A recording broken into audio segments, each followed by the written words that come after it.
Hello friends, स्वागत आहे तुमचं माझ्या चॅनलवरती. फ्रेंड्स, तुम्हाला जर व्हिडिओ आवडला तर व्हिडिओला लाईक करा, चॅनलला सबस्क्राईब करा आणि बेल आयकॉन दाबायला विसरू नका. शुभमंगलानंतर लग्न झालं, सगळं अगदी स्वप्नात. सायली आणि राघव कॉलेजमधून सुरू झालेलं त्यांचं प्रेम अखेर 7 फेऱ्यांमध्ये गुंफलं गेलं. एकत्र राहताना सुरुवातीचे काही महिने अगदी मधुर होते. हसणं, बोलणं, एकमेकांना समजून घेणं आणि छोट्या छोट्या गोष्टीत आनंद साजरा करणं. पण जसे जसे महिने सरकले तसे तसे वास्तव्य उघड होऊ लागले.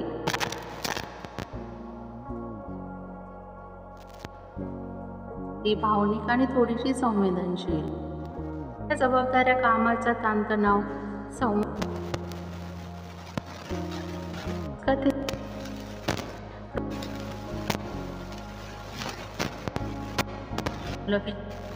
आपल्यात पूर्वीसारखं काहीच उरलंय का?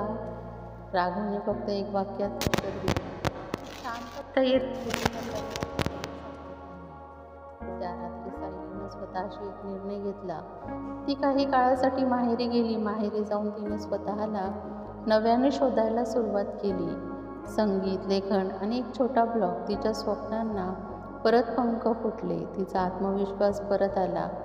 राघवही या काळात स्वतःचा अंतर्मनात डोकावला. त्याला समजलं की प्रेम फक्त सोबत राहण्यात नाही तर समजून घेण्यात आहे. सायली आणि राघव सुरुवातीचे काही महिने खरंच स्वप्नांसारखे गेले. ऑफिसमधून लवकर यायचं, एकत्र स्वयंपाक करायचा, रात्री उशिरापर्यंत गप्पा मारायच्या, आठवणींचं उजाळणं व्हायचं. पण जसा जसा काळ पुढे जाऊ लागला तसं तसं काहीतरी बदलायला लागलं. राघव आधीसारखा राहिला नाही. तो उशिरा यायला लागला, फोनवर वेळ घालवायला लागला आणि सायलीशी संवाद कमी झाला. सायलीने अनेकदा विचारलं, पण उत्तर मात्र नेहमी एकच, कामाचा ताण आहे. सायलीने समजून घेण्याचा प्रयत्न केला, पण तिच्या मनात शंकेचे वादळ निर्माण झालं होतं. एक दिवस तिने राघवच्या मोबाईलमध्ये एक मेसेज पाहिला. कालची रात्र खास होती, पुन्हा कधी भेटूया. सायलीच्या पायाखालची जमीनच सरकली. ती रात्री काही न बोलता रडत बसली. पण दुसऱ्या दिवशी तिने ठरवलं, ती थांबणार नाही, गप्प बसणार नाही.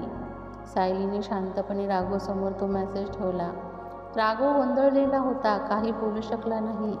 काही क्षण शांततेनंतर त्याने मान खाली घातली आणि म्हणाला, माझी चूक झाली सायली, पण मी अजूनही तुझ्यावर प्रेम करतो. सायलीने त्याच्याकडे पाहिलं. त्याच्या डोळ्यात वेदना होत्या, पण आता ती कमकुवत नव्हती. प्रेम फक्त शब्दांनी दाखवत नाही राघव, विश्वास गमवायला की नातं हरवतं, असं म्हणत ती उठून निघून गेली. ती काही दिवस माहेरी राहिली. या काळात तिने स्वतःला सावरलं, नवा जॉब घेतला, स्वतःच्या पायावर उभी राहिली. राघवने काही वेळा माफी मागितली, पण आता सायलीने ठरवलं होतं आयुष्याची नवीन सुरुवात करायची, स्वतःसाठी. लग्नानंतर प्रेमाला फक्त सहवास नाही तर विश्वास, प्रामाणिकपणा आणि संवादाची गरज असते. सायलीची गोष्ट तिच्या दुःखातून बाहेर येत स्वतःचा मार्ग शोधणारी स्त्री दर्शवते, जी प्रेम करत नाही, प्रेम करत होती, पण स्वतःलाही विसरली नव्हती. सायली माहेर गेल्यानंतर तिच्या आयुष्यात खूप काही बदललं. तिचं मन अजूनही तुटलेलं होतं, पण आता ती स्वतःला सावरण्याच्या प्रयत्नात होती.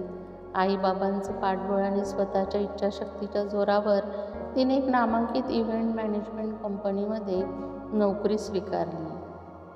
कामात ती इतकी गुंतली की हळूहळू तिचं मन भूतकाळातून बाहेर यायला लागलं. एका कॉर्पोरेट इव्हेंटमध्ये तिची ओळख झाली आदित्य नावाच्या एका सजग, विचारशील माणसाशी. आदित्य स्वतःही एकदा लग्नात अपयशी ठरला होता, पण त्याने कधीच सायलीच्या भूतकाळावर प्रश्नचिन्ह उपस्थित केला नाही.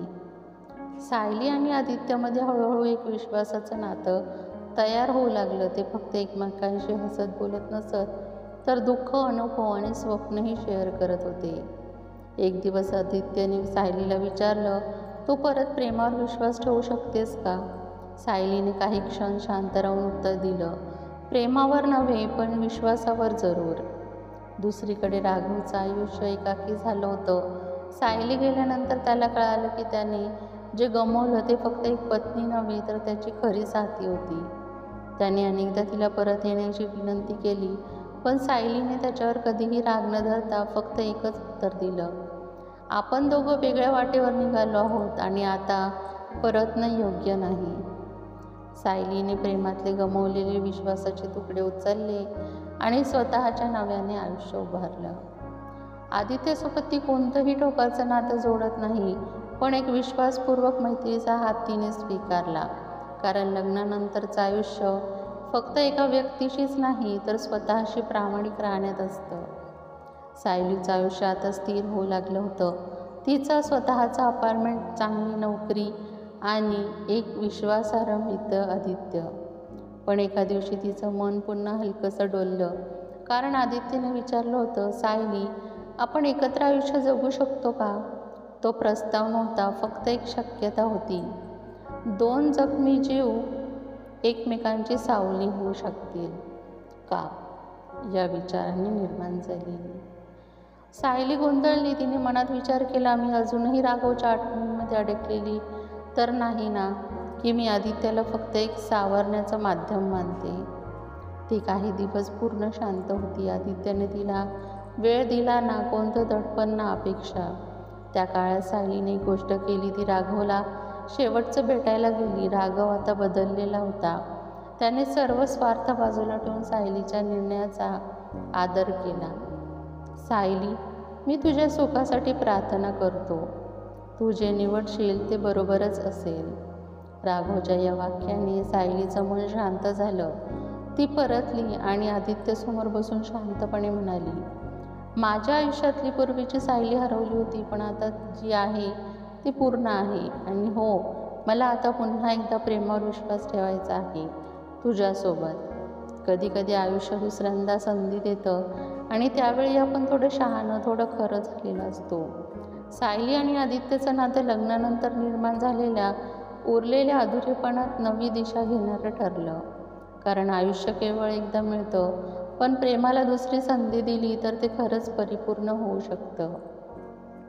सायली आणि आदित्याने एकत्र आयुष्य सुरू केलं. त्यांचं नातं आधीपासून परिपक्व होतं ना अति असू ना अति अपेक्षा, फक्त समजून घेणं, सामंजस्य आणि खऱ्या अर्थाने साथ. लग्न झालं, पण यावेळी लग्न म्हणजे केवळ विधी नव्हता, ते एक निर्णय होतं, स्वतःच्या जखमा स्वीकारून दुसऱ्याच्या जखमा कुरवाळण्याचं. आदित्य सायलीच्या भूतकाळावर कधीच भाष्य करत नसे आणि सायली त्याच्या शांततेत प्रेमाचा अर्थ शोधायची. एक दिवस सायली तिच्या जुन्या डायरीच्या पानांवर पुन्हा नजर टाकत होती, जिथे तिने लिहिलं होतं, राघव, तुझं प्रेम आता माझ्या आयुष्यात आलं आणि गेलं.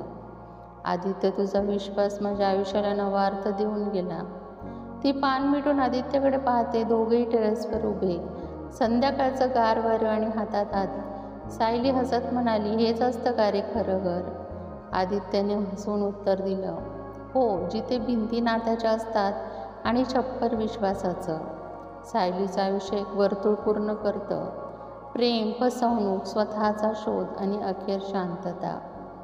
लग्नानंतरची गोष्ट अशी दुःखातून जन्म घेते, पण नवी आशा घेऊन पूर्ण होते. कारण प्रत्येक तुटलेल्या नात्याच्या शेवटी एक नव्या विश्वासाचं दार उघडतं आणि त्यातूनच सुरू होतं खरं शुभमंगल.